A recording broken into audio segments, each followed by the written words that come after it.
Welcome to our talk. We'll talk about Farming Simulator today. I'm Christian Ammann from Giants Software. This is Stefan Geiger. We will split the talk in the middle.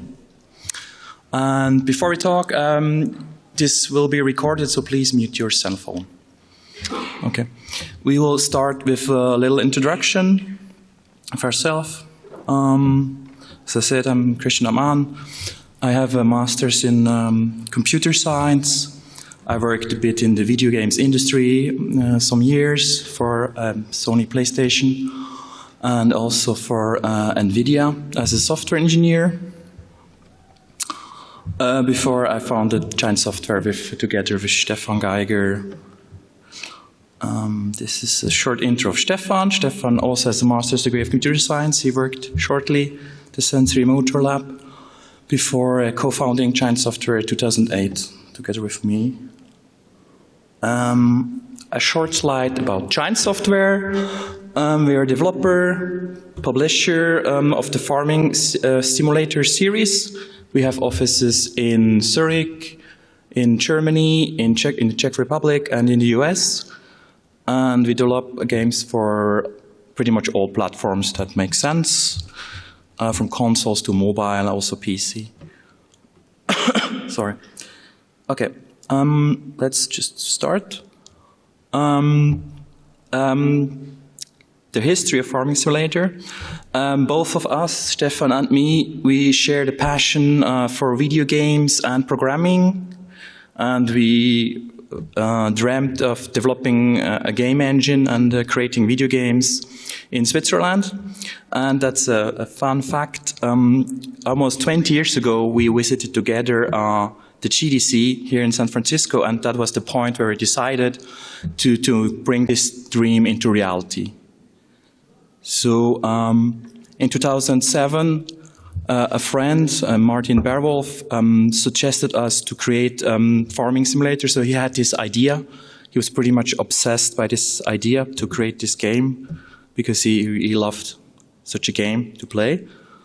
And so what we did, we concluded a bit of research, and we also launched a web forum with a small prototype of a Farming Simulator game.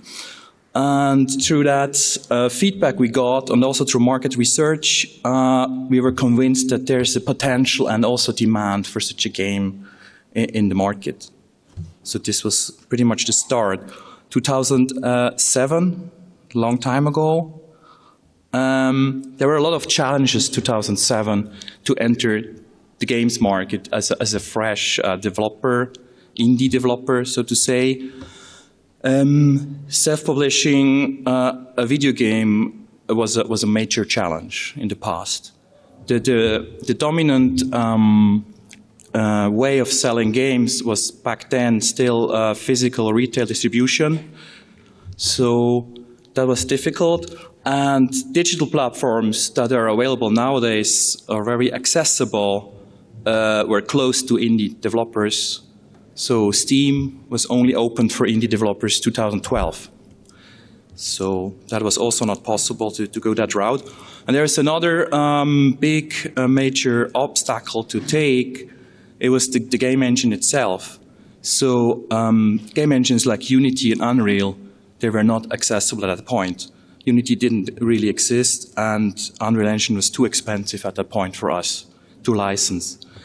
So those were the challenges we had to overcome. What did we do? We tried to search a publisher, really traditional way of doing a video games project. And we actually found a small publisher in Germany that we could do a contract, a distribution deal, that we also got a small minimum guarantee for the contract. But the guarantee was so small, we could barely upgrade our Maya licenses to commercial. We used Maya for pretty much all the assets of the game, so that was necessary, of course. So that was it. That was the start of the development of Farming Simulator. It was a true independent game development to say. So we lived in a shared apartment to save costs, and we did everything beside our day jobs. So I was still working for NVIDIA at that point, part-time, and Stefan was at university finishing his master's degree. So it took us about 9 months of development time, and we could release the first version April 14th, 2008, and it really sold a lot. So we sold for the first version, which was only pretty much sold physical and only in Europe, 250,000 units. And this was really crazy. What happened at that time is there was a trend of simulation games became popular again. So in the 90s there was quite a big genre, and then around 2008 it was kind of a resurgence in popularity in the simulation genre. So which was also nice, and it helped us to sell units. Go on. I will now talk a bit about the game design, the ideas we had behind the game. Of course, Farming Simulator is a simulation game. So the primary objective is to simulate a farming experience per se. So the players are tasked to planting and harvesting crops. So this also involves managing livestock, buying and selling agricultural equipment. And what we also did from the start, we licensed farm brands to put into the game, like John Deere and other brands, to make the game as authentic as possible. So next slide. To create a simulation game, there's we had to choose between entertainment and realism or authenticity, and there was it was crucial, I think, to have a good balance, because on the other hand you want to do a lot of realism to make the game as real as possible, but we also want to keep the game as fun as possible, and that's very important for us to find the right balance. Also to make the game successful in the market. And yeah, we tried very hard, and we think we were not bad at that. In most cases, we favored entertainment, so fun was always more important than realism. And I think that was also something which we did a bit different to other simulation games at the same time that were on the market. We really favored entertainment and not realism. Influences. Yeah, we got influences, of course, by a lot of great games of that time. Maybe to mention here is Grand Theft Auto and also Battlefield. They're open world games. That was, of course, for us important to create an open world game.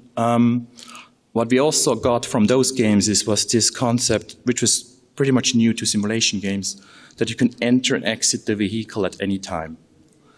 And it's important for us that you can then also move around independently of a vehicle and also interact a bit with the environment. And this gives you this kind of control of an immersion in the world that you are, as the simulation is.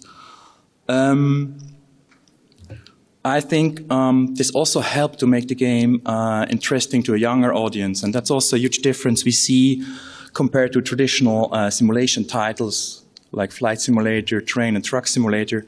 We have a much younger audience that plays our games, and I think one of the reasons is that we added new features, for example that. A bit more about the balance between entertainment and realism.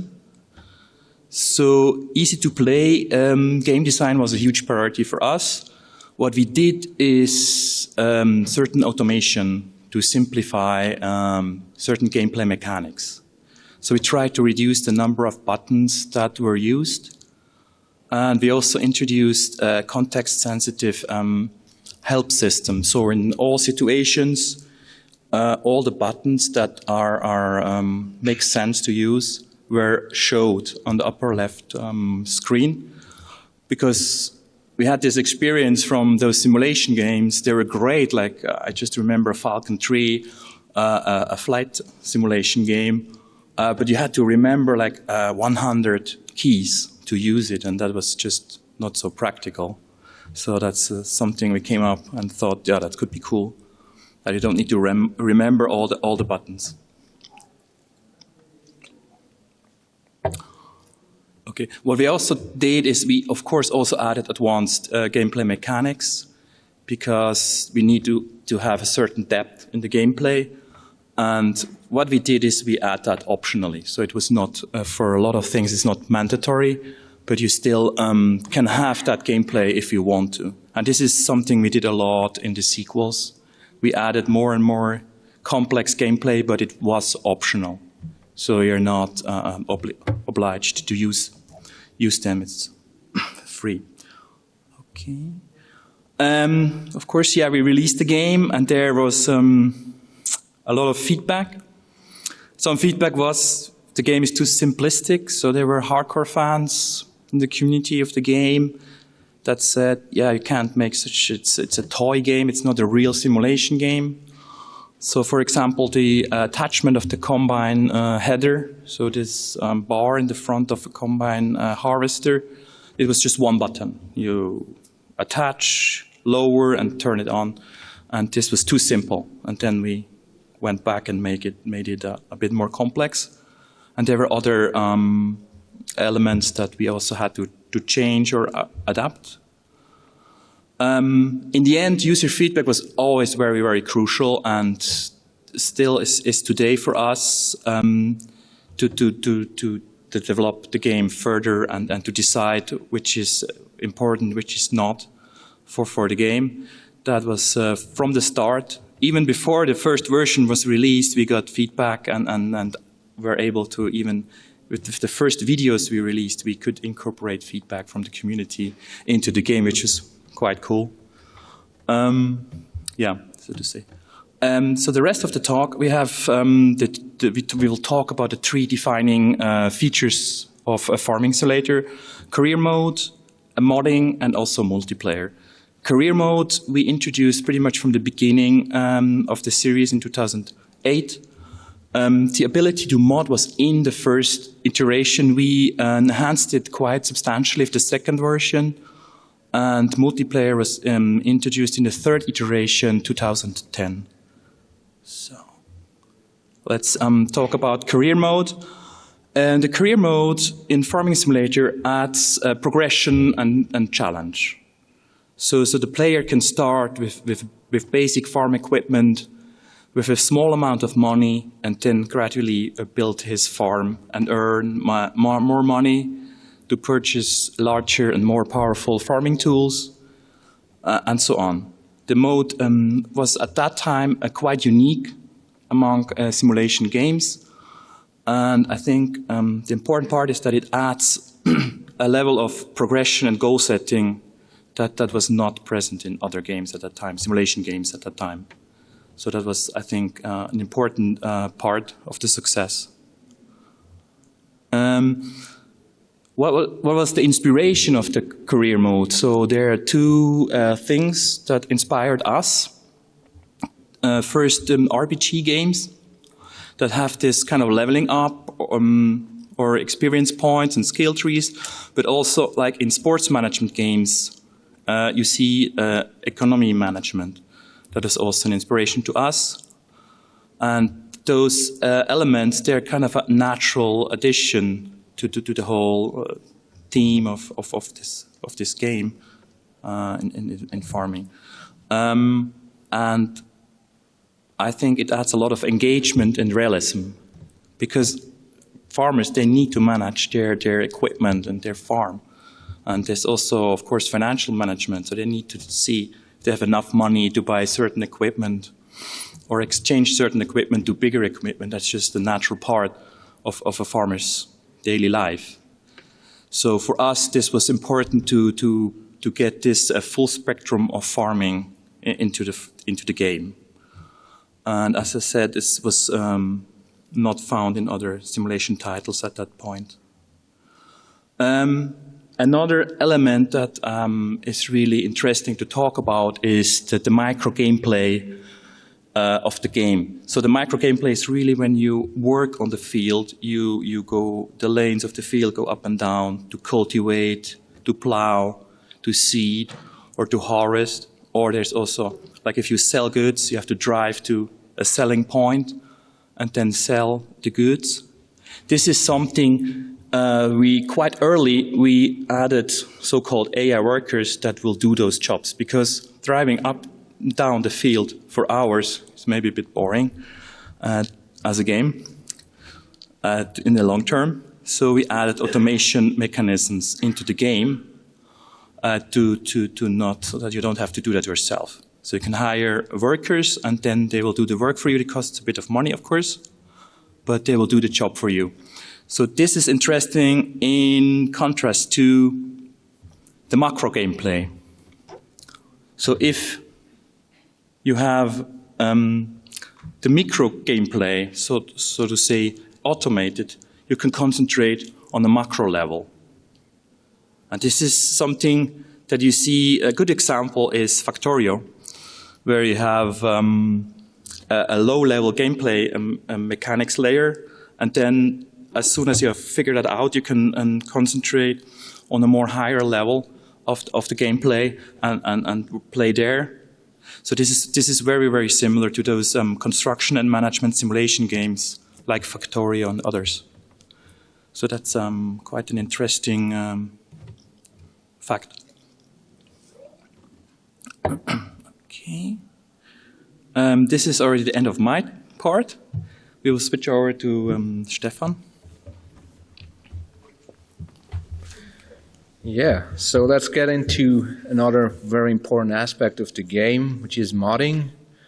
So basically, we kind of grew up around some of the biggest modding successes like Counter-Strike and Defense of the Ancients and other big titles that were pretty popular with modding like Battlefield and Unreal Tournament. So for us, it was kind of natural that modding needs to be part of the game as well, because we also see kind of all the benefits from it that kind of gives the players that long-term playability and having the options to fully customize their game to what they like it. And also it kind of gives a lot of free content for us because we've not been able to, or probably no company is able to produce that much content that the community is able to. So to give you a short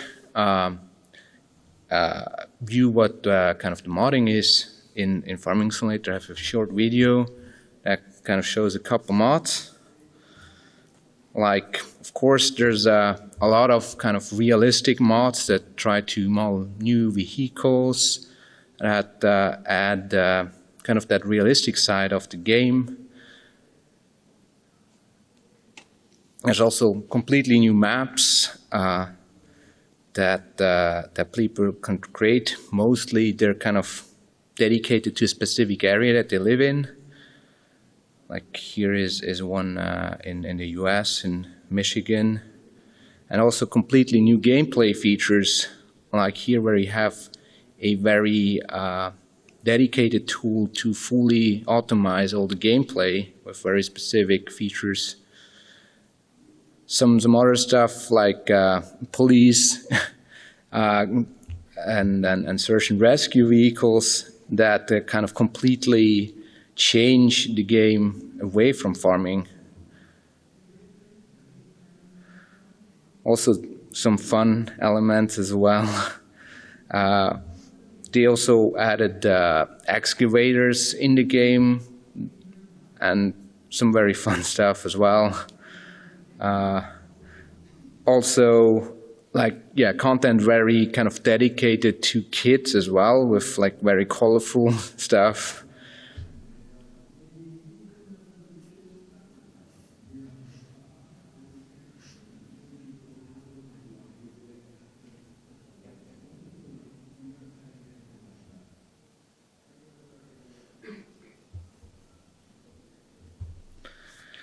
So, well, how did we achieve that?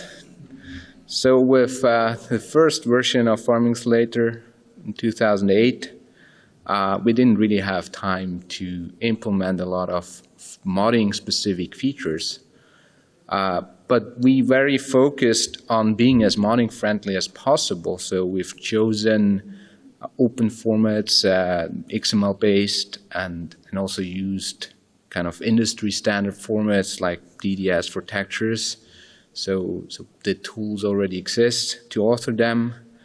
And also we released our internal development tools like DCC exporters for our mesh formats, and also our level designers that people could create new maps with primarily. And also we wrote most of the gameplay code in Lua, so that was fully accessible for the modders to change and adjust and also add new gameplay features. Well, with Farming Simulator 2009, we've had more time to actually improve that system. So what we introduced was kind of a modular mod system where people or the modders would put their mods into a zip file, and people would simply put them in a known folder. So they no longer have to change the game installation and kind of manually merge different mods and whatever. So that made it very much simpler for the users. And also the maps are now automatically detected and shown in the selection, and the vehicles and equipment would be shown in the in-game farming shop, so you can just buy them directly with no actual manual adjustments. But we also restricted the access to the Lua script. The reason for that was with the previous open concept, it was very, very hard to have multiple mobs installed side by side. I mean, people would have had to kind of manually merge those Lua scripts. And so what we instead did is kind of provide a couple dedicated APIs to the modders that they can use to extend and change the scripts, so to hopefully reduce those conflicts between the mods. With Farming Simulator 2011, we introduced multiplayer in the game, which I'm coming to in a second as well, but it also meant that we wanted to add mod support in multiplayer as well. So one key aspect for us was to make sure that kind of the matchmaking is not compromised by the mods, so other players couldn't destroy the experience of others.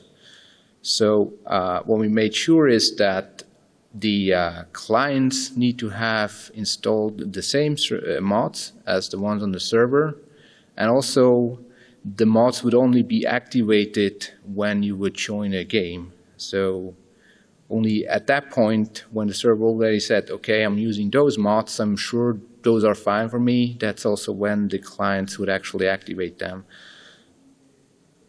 And of course, it also meant that all the mods had to be multiplayer aware, especially the script code that introduced new states had to be adjusted, so the states is properly synced in multiplayer as well. One big issue we kind of always faced so far at that point was the mod distribution.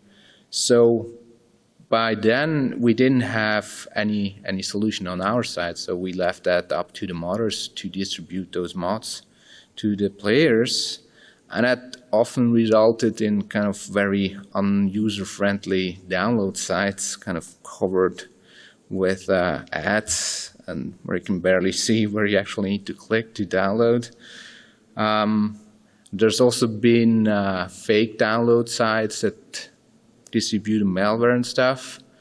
And also one big issue was that people started to download other modders' mods and re-uploaded them to a different site so they could earn a bit of money. And that was always a big issue in the community.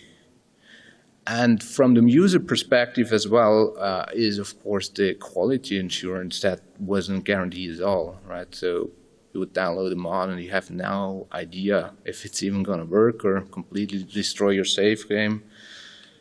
So the solution we came up was the official mod hub that we introduced in 2012.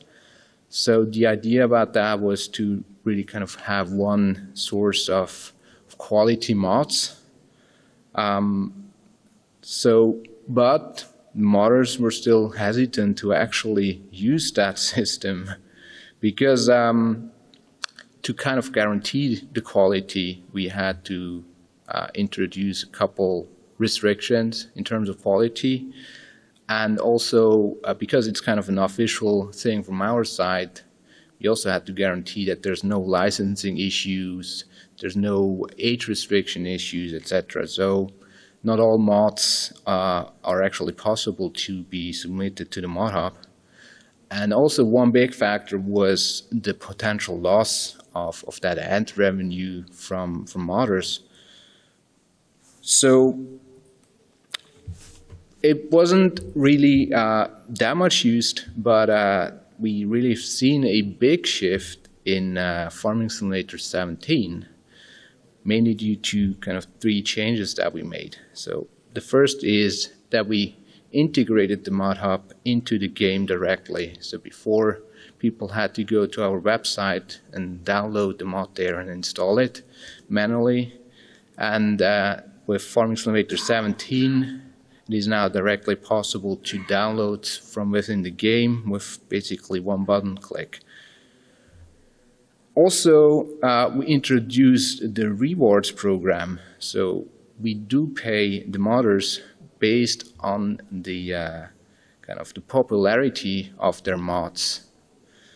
So that's actually going to be a couple $1,000 a month for the most popular mods. So there's even some teams that kind of work almost professionally for those mods now.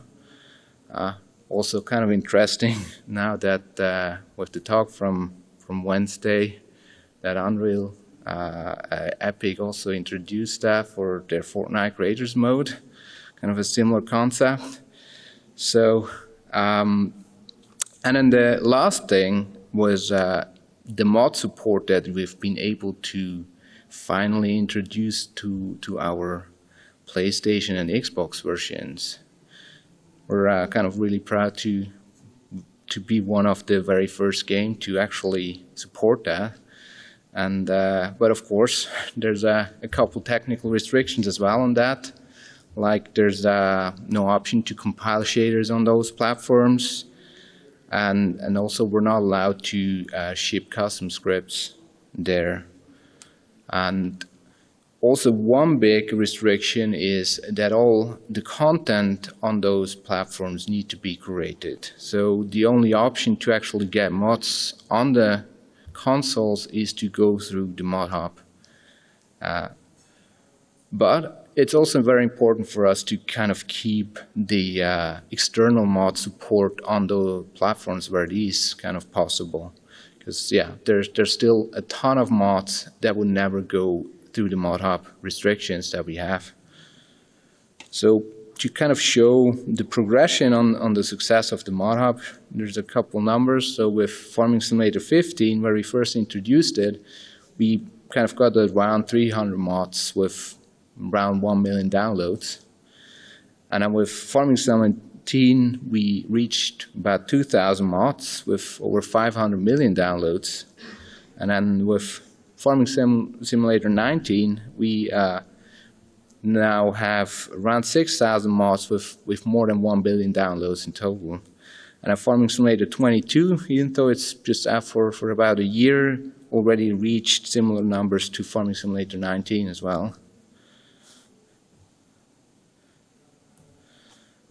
Some other kind of considerations for the mod support is that it's very important to kind of keep the modding as simple as possible.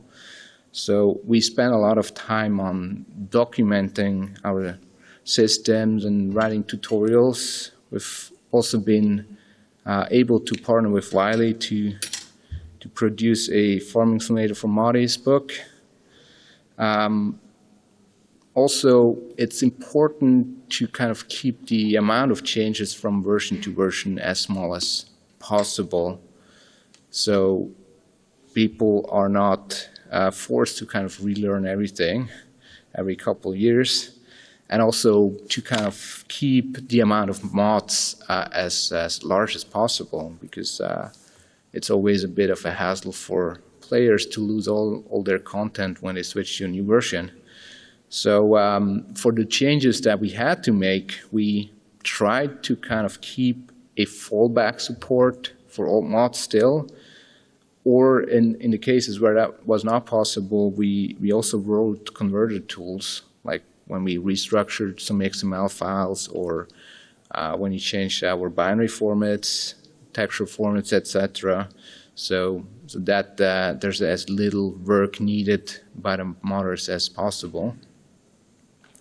And of course, having our own engine was also a very huge benefit for that, because we're able to really plan the changes we're doing and also kind of time them perfectly with new releases. So especially when we're doing updates from one version within the game, would be a very big issue if suddenly mod formats would change as well.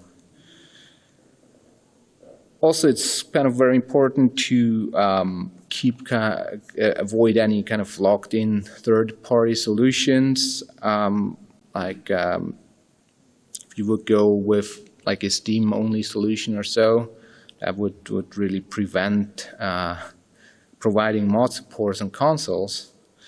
And also, it's very important to kind of have a very optimized QA and submission process in the mod hub, because we've now kind of QA more than 6,000 mods within a year to ship them to the players. Another thing we did to kind of enforce people to create more mods, we had multiple mod content tests in the past as well. So like here as an example, in 2017 we had a total prize pool of over 50,000 mods, 50,000 euros. So with a couple nice GPUs and also like the winner of the contest would have the option to partner with us to create a paid commercial DLC, so where they will get a share from that as well, because mods are free, so there's no direct revenue except for the reward, but the DLCs that we sell obviously get an even better reward.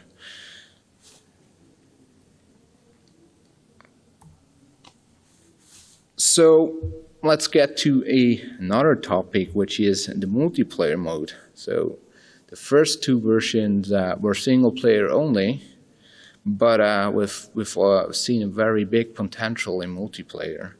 So like farming in real life is also a very big teamwork effort. There's even processes that are not possible to do on your own, like chopping maize, which is where you have like the chopper is not able to basically capture all the chaff. So you need to have a tractor with a trailer next to you driving all the time where you can immediately unload that. Also, we've seen a lot of requests from the community that really would have liked to see that in the game. And we've also seen a very big competitive advantage as well, because most of the simulation games at that time didn't have multiplayer.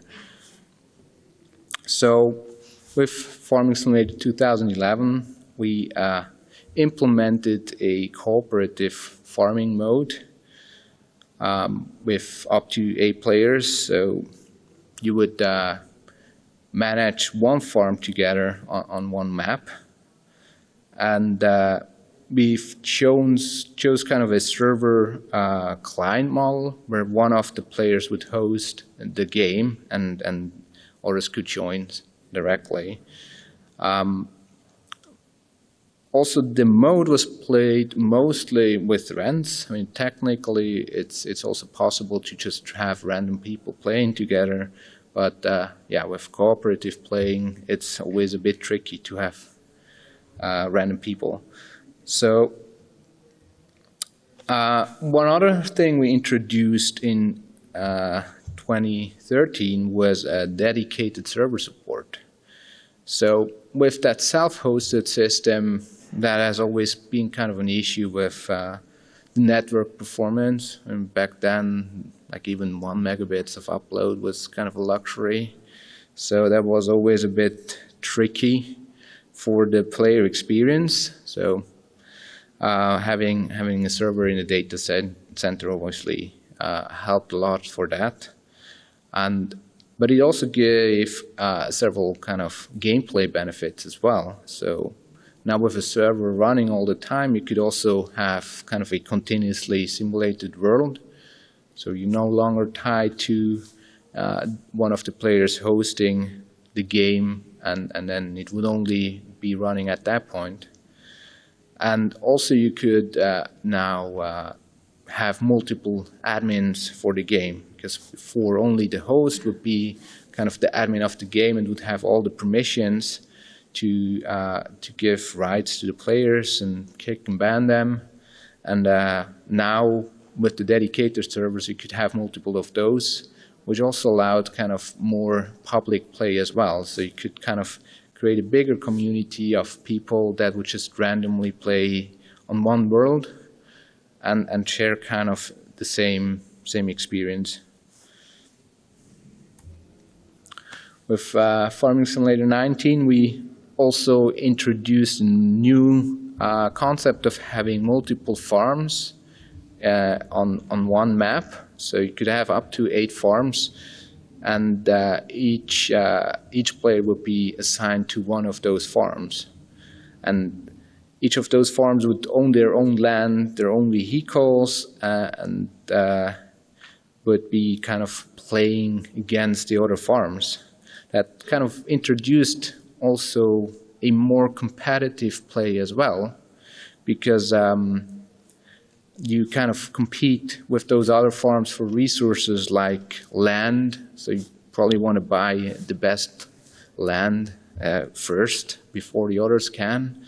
And also there's a concept of kind of variable sell prices for your crops.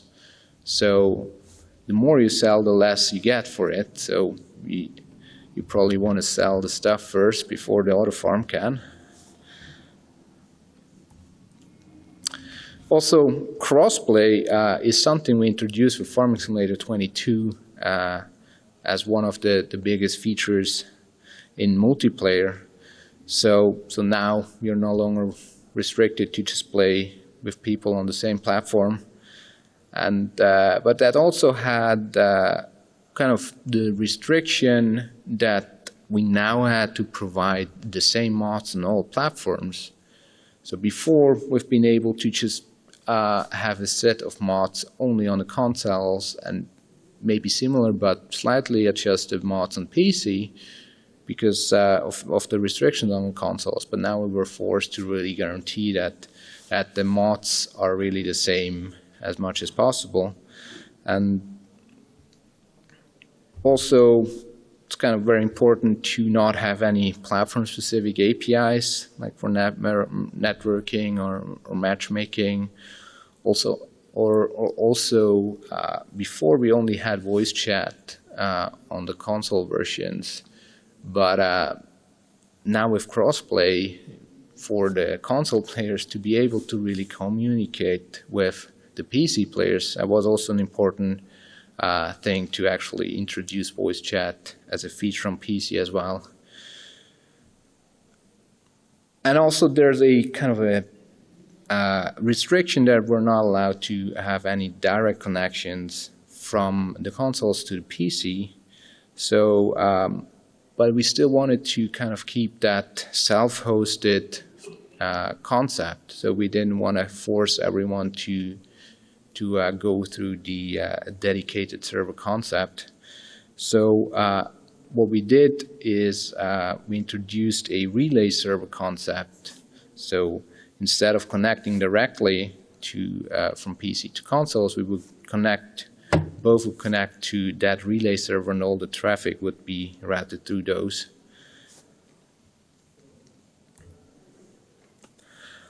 Another part that is kind of tied to the multiplayer mode, but it is not directly part of the game, is our esports mode. So 2017, we kind of experimented with some competitive modes, and we've seen a very huge advantage in that, because most of the big esport titles are not family friendly. So we've seen kind of a big potential in that. And also the feedback we got from those early experiments were very positive. That kind of encouraged us to kind of continue with that and develop kind of a full-featured esports mode. So in 2019, we had our first Farming Simulator League season with like a prize pool of over $250,000.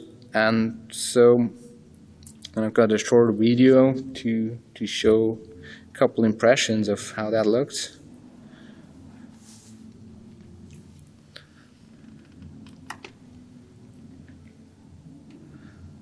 So, yeah, we also work together with the big manufacturer brands. So they have their own teams that compete in the league. And the mode is kind of a 3x3 mode, which is covering kind of the three concepts of harvesting, baling, and then selling those bales in kind of as efficiently as possible.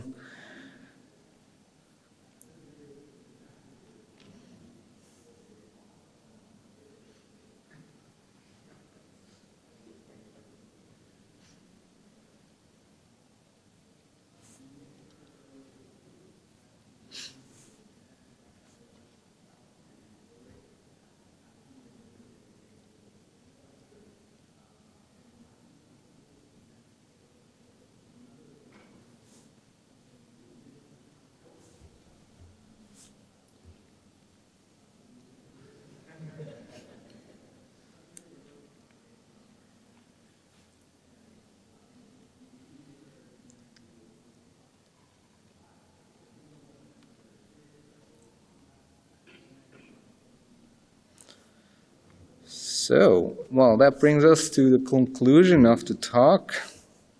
Well, yeah, the franchise has evolved quite a lot over the years.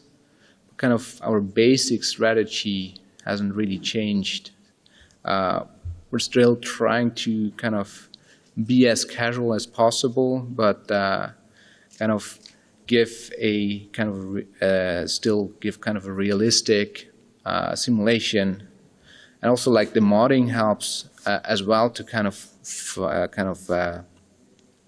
solve the balancing act as well, because there's a lot of very realistic farming mods out there. So the core simulation fans can also work with those mods and kind of get their very realistic experience if they like to. And also, the listening to the community feedback helped us a lot to improve the game over the years as well. But it's also very important to know that not all of the feedback is really good feedback as well. And also, a lot of the feedback you hear is coming only kind of a portion of the game, of the players, especially like more kind of the core simulation audience is kind of more audible in that feedback than the casual players. So we also implemented features into the game where we later realized that it's actually not really a feedback that kind of the casual player liked. So later on in updates of the game, we also added options kind of to disable those features again, so that it works better with the play style of those more casual players. Well, yeah, I mean, for the future, we have a lot of ideas that we wanna do, but there's like a couple key points I want to mention here. Like the immersion that we want to achieve is not where we would like it to see yet. So we would definitely see more interactive worlds and also kind of see more story elements with NPCs and stuff to interact with. And also the esports mode right now is still kind of separate from the game, and it kind of limits the amount of players that actually use it. And that's definitely something we would love to see more integrated into the game to get a bigger audience.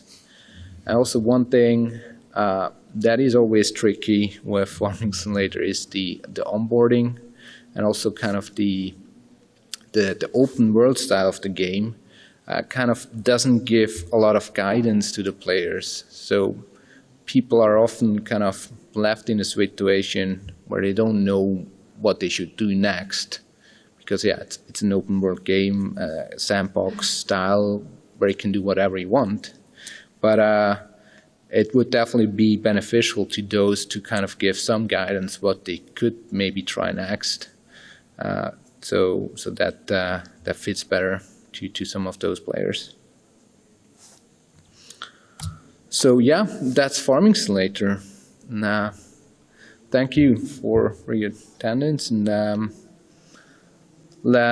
don't forget to fill out the review forms, and yeah, we're open for questions.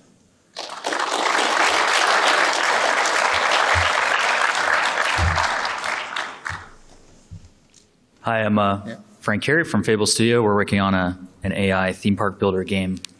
And since I saw this title, I've always been curious, like, why farming, right? Like, what is it about farming? What other options did you guys consider at the time?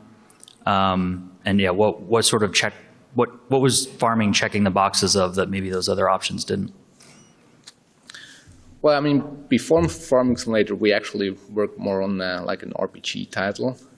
But kind of what convinced us about farming was kind of the broad array of activities you can do in farming. There's so many things that you can do, and gives us the option to kind of really create a big game. Quick follow-up, is there a demographic that seems to like the game? Is it more rural folks that enjoy it, or is it, you don't see that? Well, it's not really. Like if you compare it to like flight simulator or truck simulators or whatever, right? That's, kids also like those topics as well. So that's not very specific to farming. But I think one big part of the success is also how we kind of tackled the simulation genre and kind of tried to give those casual elements as well. Thank you. I enjoyed the talk a great deal. I was actually surprised in the beginning to hear that one of your main design pillars was entertainment over accuracy, because I usually think of Farming Simulator as a simulator. It's not a Harvest Moon. It's very much a simulation game in terms of its branding compared to other titles on the shelf at a GameStop or something like that. So I'm wondering, given that entertainment over realism is one of your pillars, how has Farming Simulator maintained its identity over these years and not branched into things like, say, having players fall from a flying school bus or zombies walking through your farm? How have you maintained that focus while also prioritizing entertainment?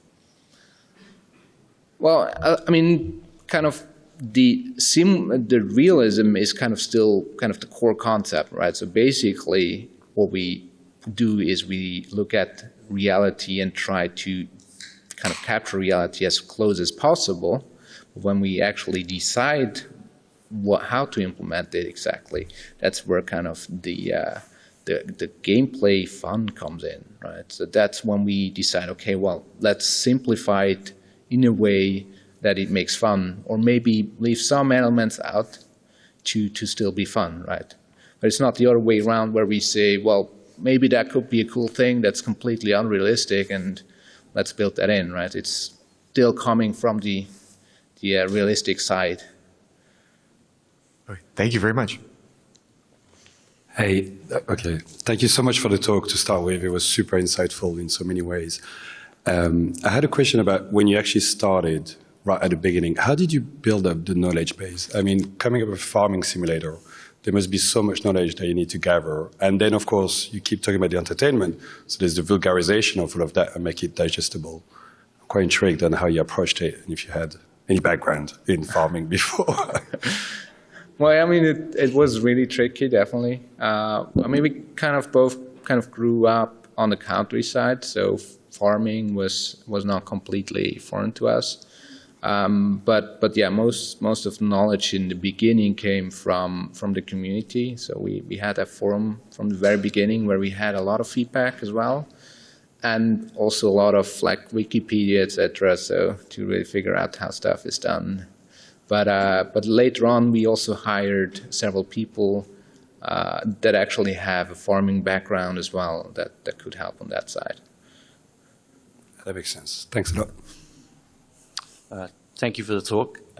In terms of your community feedback but also your future, what's the can you speak to the work you're doing to understand their buying habits, their retention year to year, because it's a yearly an annual product you have? Is there a demand to go to more of a true perennial and evergreen gas where you just have a core product and you support it on DLC only? Oh yeah. So the question is how the update cycle of the game is, right? Yeah. So, like, what's the demand there from your user base in terms of like, are they happy with the yearly model, or is there a growing? Yeah. So yeah, we always hear feedback from people that they would like to see a model where we keep the same game and then just continuously update it, but which would help for the modding to some degree, but it's also the modding that prevents it as well.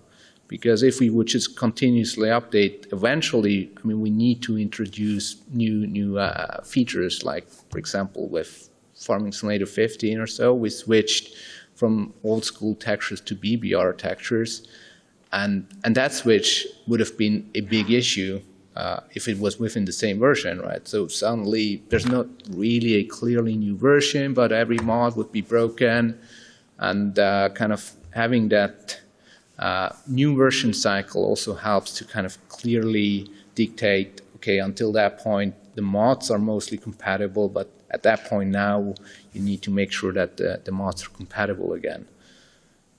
Okay, thank you.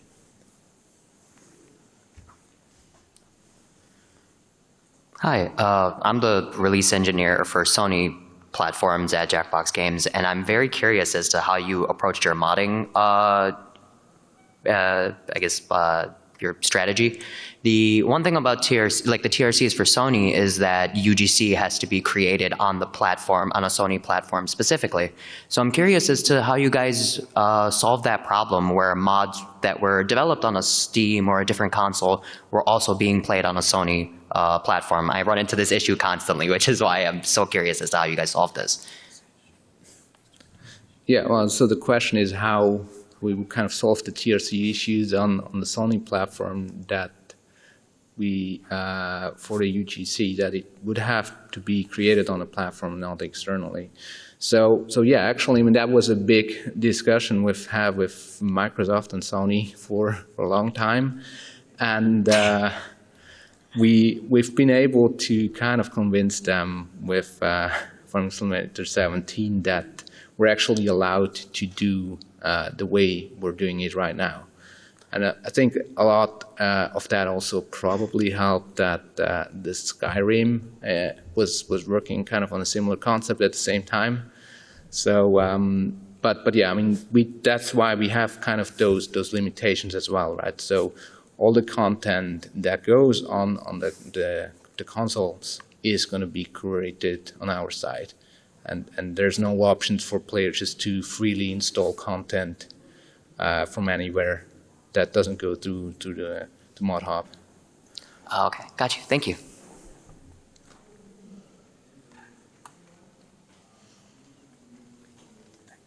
Yeah, so thank you.